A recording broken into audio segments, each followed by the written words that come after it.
제 아내는 결혼해서 살아보니까 별로 겁이 없는데 유난히 이거에 대해서는 겁이 딱 많은 게 하나 있더라고요.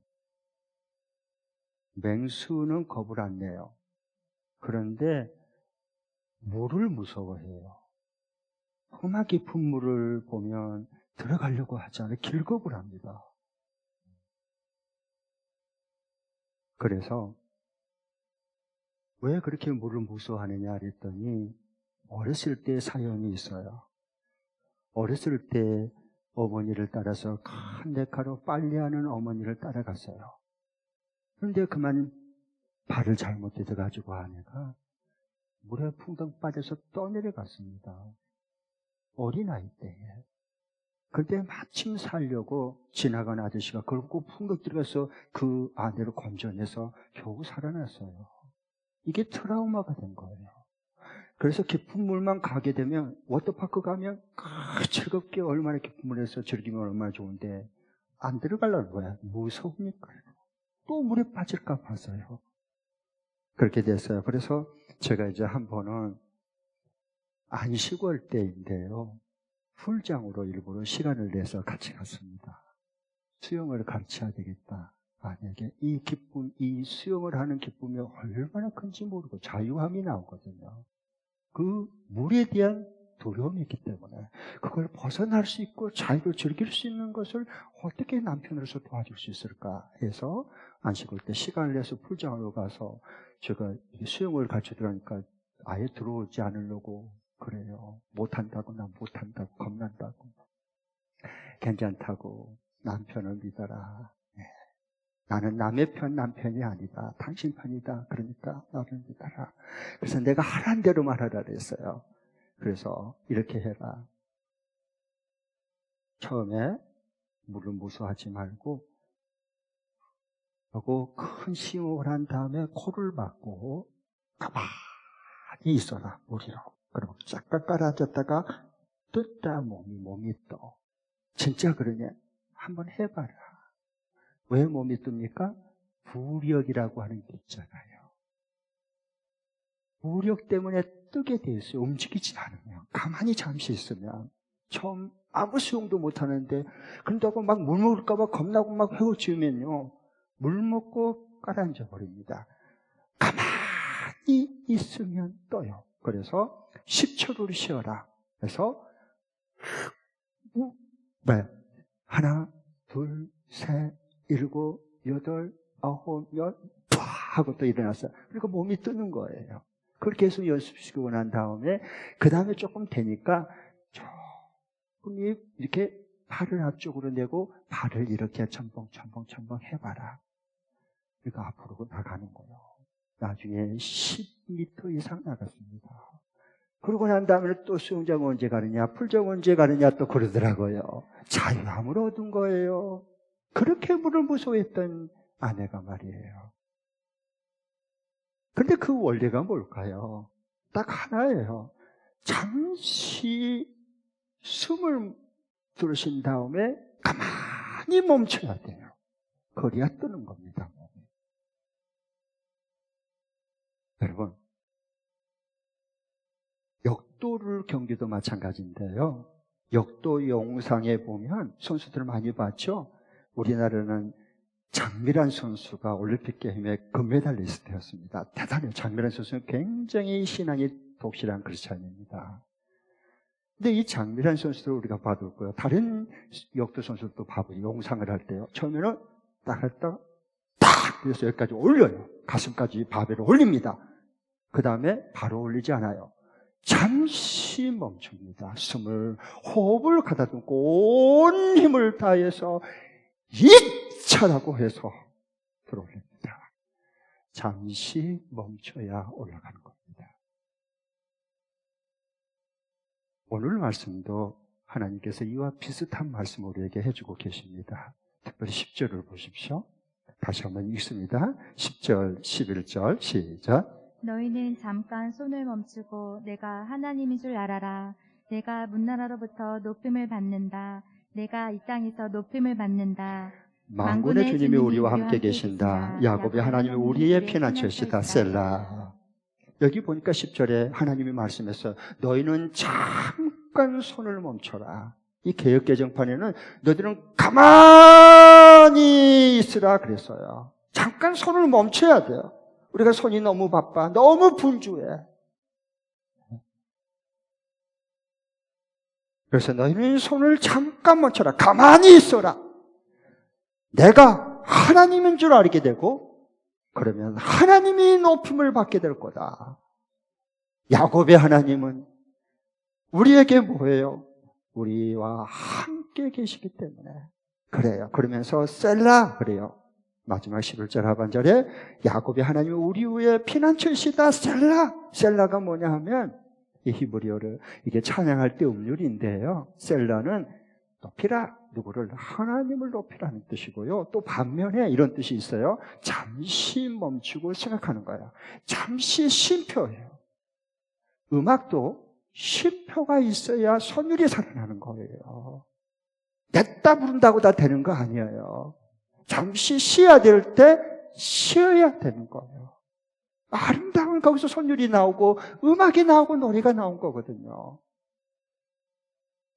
그래서 이 시편 46편은 어떤 상황 가운데서 이렇게 이 시편을 지어서 이렇게 노래하 하나님을 찬양하게 됐냐 하면은 이런 배경을 가지고 있어요. 열왕기하 18장 20장에 보면 하나님이 택한 이스라엘 백성 남유다가 가슴 아픈 정말 절대 위기에 처하게 돼요. 그게 뭐냐 하면 그렇게 잔인한 북쪽 이스라엘을 멸망시키고 그렇게 초토화시켰던 아수르 제국의 사내립 군대가 무서웠습니다. 근데 이 아수르 제국의 사내립 군대가 예루살렘 침공해서 완전히 포위해버렸어요. 이제 도가니든 쥐가 됐어요. 꼼짝달싹할 수 없게 죽게 생겼습니다. 이런 가운데 이 사내립이 이 히스기야 왕과 그들이 믿는다고 하는 하나님을 조롱하고 온갖 모욕하는 편지를 써보내요. 항복하라는 거야. 항복해라. 네. 그러니까 히스기야 왕이 그 편지를 보고 하나님을 온갖 모욕하고 조롱하는 편지를 받아있고 너무 가슴이 아파서 하나님의 성전 들어가서 눈물로 기도해요. 그런데 그날 밤에 어떤 일이 난 줄 아십니까? 하나님의 큰 천사를 하나님이 보내셔서요, 적의 18만 5천 명을 전멸시킵니다. 그리고 대승리를 거둡니다. 그리고 시편 46편의 배경을 가지고 시를 쓰기 시작해서 하나님 앞에 찬양한 게 시편 46편입니다. 자, 그뿐만 아니라 우리 역사를 보면, 기독교 역사를 보면 마틴 루터를 알죠? 종교개혁자. 마틴 루터가 이 시편 46편의 영감을 받아가지고 지은 찬송시가 뭔 줄 아세요? 그 유명한 내 주는 강한 성이요 방패와 병기 되시니, 이 찬양을 지었습니다. 그 찬양을 부르면서 그 거대한 부패한 거대한 천주교와 맞닥뜨려서 싸우면서 종교 개혁을 이뤄냈습니다.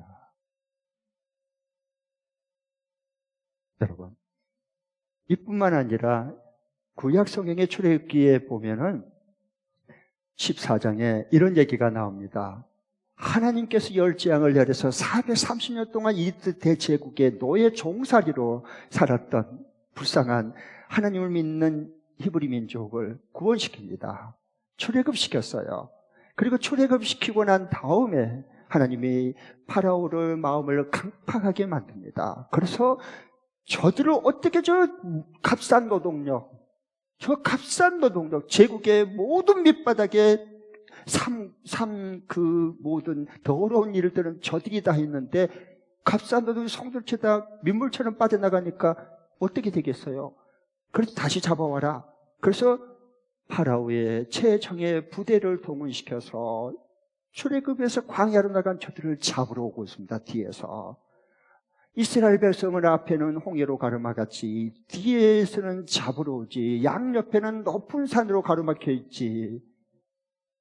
앞으로 갈 수도 없고 옆으로 도망칠 수도 없고 뒤로 물러설 수도 없어요. 그러니까 하나님을 믿는 백성들이 그냥 마음이 돌변해서 모세의 지도자를 원망하고 하나님을 원망합니다. 왜 우리를 출애굽시켰느냐? 다 죽게 생겼다. 왜 광야로 우리를 이끌어냈느냐? 그렇게 원망하고 공격하고 난리를 칩니다. 그때의 하나님의 영광을 받은 모세가 백성들, 불평하고 원망하는 백성들을 향해서 이와 같이 말씀하죠. 무슨 말씀을 했습니까? PPT 한번 띄워주십시오. 출애굽기 14장 13절 14절 다 함께 읽습니다. 시작. 모세가 백성들에게 대답하였다. 두려워하지 마십시오. 당신들은 가만히 서서 주님께서 오늘 당신들을 어떻게 구하시는지를 지켜보기만 하십시오. 당신들이 오늘 보는 이 이집트 사람을 다시는 볼 수 없을 것입니다. 주님께서 당신들을 구하여 주시려고 싸우실 것이니 당신들은 진정하십시오. 모세가 백성들에게 대답했어요. 두려워하지 마십시오. 당신들은 가만히 서서 좀 제발 좀 가만히 좀 있어라. 제발 좀 가만히 좀 있어. 하나님이 오늘 당신들을 위해서 어떻게 구원하시고 어떻게 파라온 군대와 싸워서 건지시고 이기신가를 제발 좀 가만히 있어 보아라. 가만히 있으라는 거예요. 그래 하나님이 일하십니다. 우리가 제일 못하는 게 이 바쁘고 분주하고 정신없이 한 시대에 익숙해져 가지고 가만히 잠시 멈추는 것을 잘 못해요, 저 여러분이. 그러면 불안해서 막 조급해져, 마음이 더. 남에게 뒤떨어질 것 같으니까. 그러니까 하나님이 일을 안 하셔. 왜? 하나님보다 내가 앞서가 버리니까. 내가 하나님보다 더 앞서가 버려요. 아무리 봐보세요. 하나님이 안 보이지.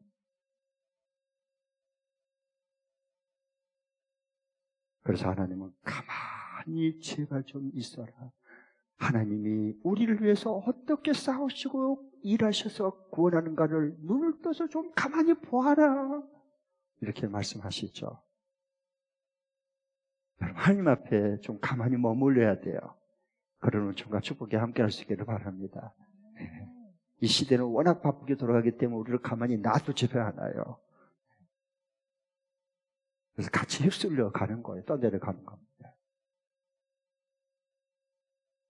여름 휴가철이 되면 물놀이 강으로 바다로 많이 휴가철 떠나요. 금주간이 이제 금년에 가장 여름의 휴가철 피크입니다. 특별히 안타까운 것은 물놀이 사고가 많이 일어나요. 물에 빠져 익사하는 죽은 사건들이 많단 말이에요. 금년에 저기 강으로 바다로 휴가 떠나려고 한 분은 조금 얘들 조심해야 됩니다. 그런데 물놀이를 하다가 어느 한 사람이 물에 빠져서 호족돼요. 맥주병처럼 들어갔다 나갔다 막 이러고 죽을 판인데 구조대원이 옆에 있으면서 안 뛰어들어가는 거야. 뛰어들어서 건져내고 살려내야 되잖아요. 가만히 있어요. 다른 사람들이 뭐 하고 있냐고, 당신 구조 저 사람 죽어가는데 빨리 들어가서 건져내야지. 그러니까 아니요. 가만히 보고만 있는 거예요. 그리고 나중에 딱 뛰어들어가서 건져서 살려냈어요. 왜 그런 줄 아세요? 구조대원은 알아요. 자기가 살려고 힘이 쌓고 막 사람 살려고 오면, 가까이 오면 그냥 목을 확 잡고요, 꽉 안 잡고요, 같이 물에 빠져 죽습니다. 힘이 빠져야 돼요. 힘이 빠져서 좀 가만히 있을 때 그때 가서 뒤로 목을 걸고 뒤에서 건져내는 겁니다. 그래야 살아날 수가 있어요.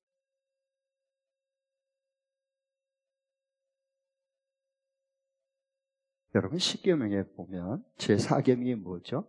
제4계명. 안자로 시작해. 안식일을 기억하여 그날을 거룩히 지키라 하라고 말씀했어요. 하나님은 왜 안식일날 엿새 동안 열심히 일을 하되 안식일날은 왜 쉬라 했을까요? 그러니까 궁금하지 않습니까? 성경을 볼 때. 네. 왜 안식일날은 거룩하게 지키고 쉬라 했을까? 일주일에 하루는. 그건요, 그 당시는 노예 제도가 이미 흥황되고 있는 시대였어요. 출애굽기가 기록될 때는 약 주전 1400년 내지 1500년경이었거든요. 그러니까 이런 가운데 주인은 쉬어요. 그러나 돈 주고 사온 노예나 집에 있는 가축은 똑같거든요. 노예는 말할 수 있는 가축이고, 그 다음에 소나 약대는 이건 말 못하는 가축이고 똑같았어요. 그 당시에는. 그러니까 주인은 욕심이 한도 끝도 없거든요. 사람은. 그러니까 자기는 쉬면서 가축처럼 가축도 쉬지 못하게 하고 노예들은 쉬지 못하게 계속 잡아 돌리는 거예요. 그래야 자기 수입이 많아지지. 그러다가 쉬지 못하고 계속 일하면 어떻게 돼요? 병이 들죠. 병 들면 노예시장에 가서 싼값에 땡처리 팔아먹으면 되는 거예요. 눈깜짝 안 해도 되죠. 그 다음에 병 들면 갖다 버리면 되는 거예요. 그런 시대였습니다. 노예도 하나님의 형상대로 지음받은 존귀한 자들입니다. 이들을 이 주인의 탐욕으로부터, 주인의 그 폭력과 그 모든 죽음으로부터 누가 지켜줄 수 있습니까? 노예인데. 하나님이 그래서 이 노예들과 가축까지도 하나님이 생명을 지켜줘야 살 수 있는 시대였습니다. 그래서 하나님께서 주인들에게 말씀합니다. 니들만 쉬지 마. 모든 노예들과 그 노예들의 자녀들과 가축들까지도 안식이라는 모두 쉬어. 모두 쉬어야 돼, 알지? 모두 쉬게 해야 돼. 그래야 그 몸이 지탱이 될 거 아닙니까? 잠시 쉬어야 다시 6일 동안 일할 거 아닙니까? 사람은 기계가 아니잖아요. 그게 십계명의 제 안식일을 기억해서 하루는 거룩하게 쉬어라. 그래서 하느님 앞에 나와 예배하고 한 주간 동안 내가 어떻게 살았는가를 하나님 앞에서 돌아보고 또 앞으로 한 주간 하나님께서 내게 선물로 주니 한 주간을 어떻게 하나님의 뜻대로 내가 살아갈 것인가를 하나님 앞에서 자신을 살피라는 거예요. 돌아보라는 거예요.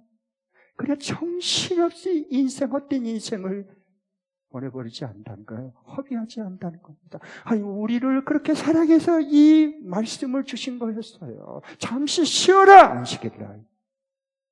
하나님 쉬려면 쉬어야 돼요. 돈 모으는 사람 따로 있고 돈 쓰는 사람 따로 있다는 걸 한 번쯤 생각하고 사세요.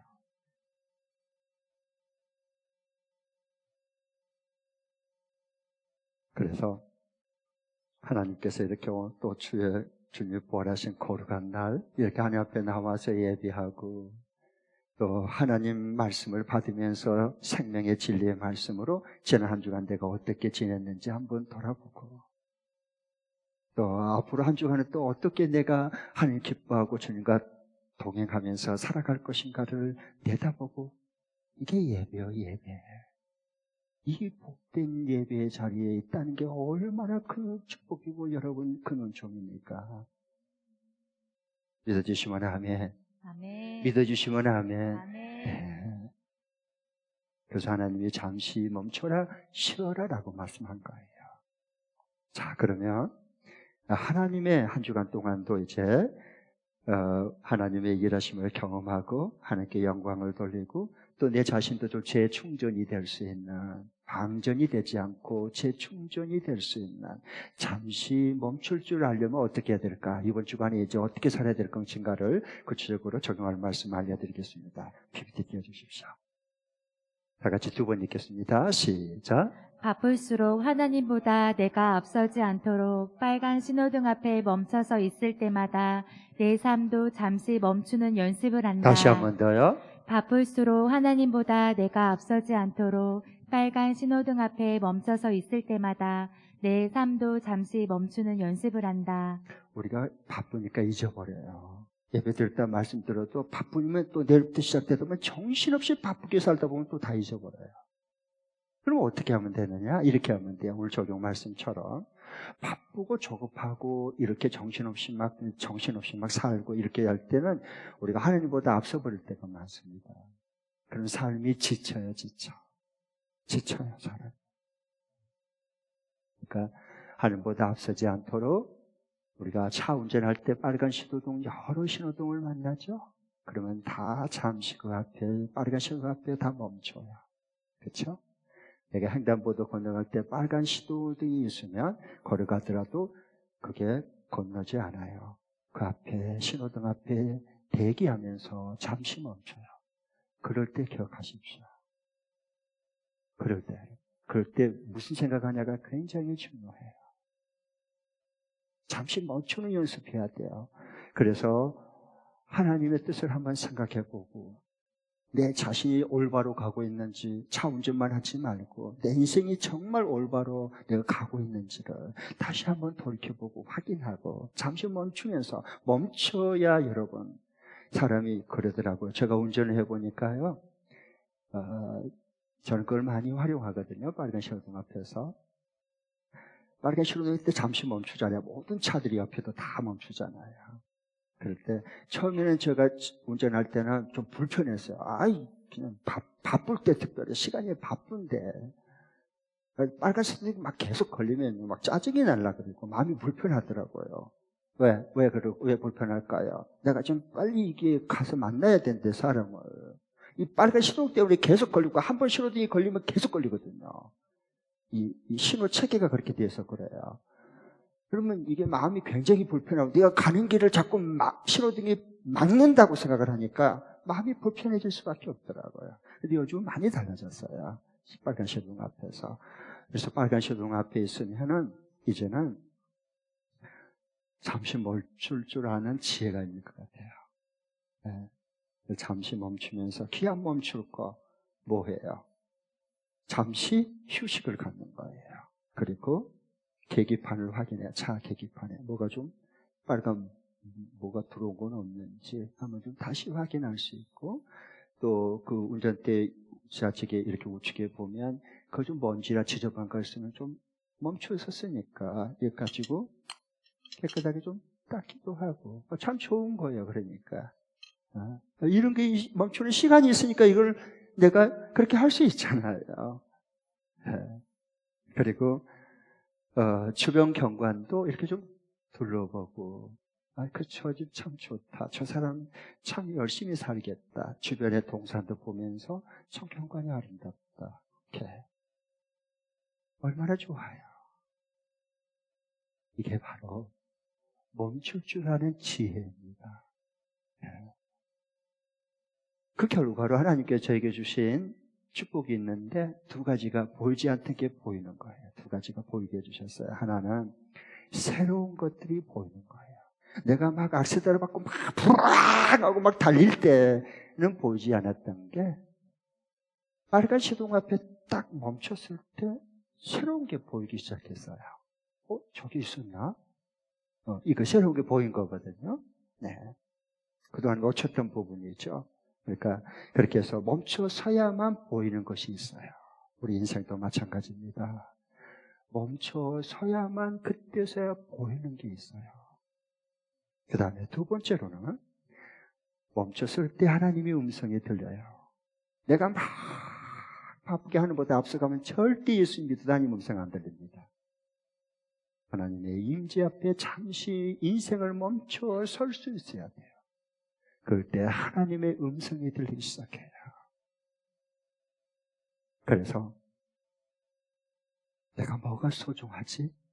내가 왜 일을 하지? 이 일을 하는 중에 가장 중요한 게 뭐지? 나는 그 일을 하고 싶은 마음이 생기죠. 왜? 그건 잠시 멈췄을 때 그런 생각을 하게 되고 그것을 발견하게 되고 멈췄을 때만 들려지는 하나님의 음성이기 때문에 그래요. 주간도 여러분 날씨가 대단히 무덥고 폭염이고 그리고 집중력도 떨어지고 그리고 쉽게 지치기 쉽고 그리고 열대야로 또 고생까지 하고 잠도 숙면을 취하지 못하는 이러한 때입니다.